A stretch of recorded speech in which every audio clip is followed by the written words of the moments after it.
আগামী দিনের আলোয় যার ঘরের ছায়া মাড়ানো আপনার ধর্মে নিষিদ্ধ, আর রাতের গভীর অন্ধকারে বস্তি থেকে তুলে আনতে যাকে পাইক বরকন্দাজ পাঠান আপনি, আর সুসজ্জিত শয্যায় যার জন্য অপেক্ষায় অধীর হয় আপনার রাজকীয় লাম্পট্য, আমি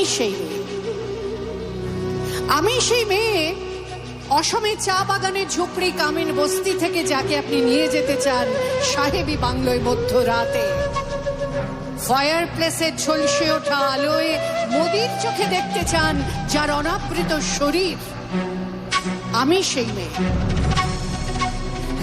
সেই মেয়ে যাকে নিয়ে আপনি মগ্ন হতে চান গঙ্গার ধারে কিংবা ভিক্টোরিয়ার সবুজে কিংবা সিনেমা হলের নীল অন্ধকারে, যার চোখে আপনি এঁকে দিতে চান ঝুটো স্বপ্নের কাজল, আর ফুরিয়ে যাওয়া সিগারেটের প্যাকেটের মতো পথের দুপাশে ছুঁড়ে ফেলে আপনার ফুল সাজানো গাড়ি শুভ বিবাহ সুসম্পন্ন করতে চলে যায় শহরের পথে। কোণে দেখা আলোর গোধূলিতে একা দাঁড়িয়ে থাকা আমি সেই মেয়ে, এমনকি দেবতাও যাকে ক্ষমা করেন না, অহংকার আর শক্তির দম্ভে যার গর্ভে রেখে দেন কুমারীর অপমান, আর চোখের জলে কুন্তি হয়ে নদীর জলে ভাসিয়ে দিতে হয় কর্ণকে আত্মজোকে। আমি সেই মেয়ে।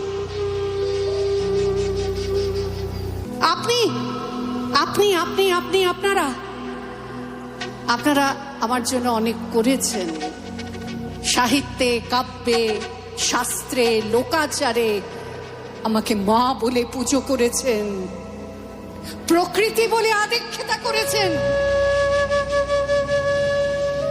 আবার শহরগঞ্জের কানাগলিতে ঠোঁটে রং মাখিয়ে কুপি হাতে দাঁড় করিয়েও দিয়েছেন।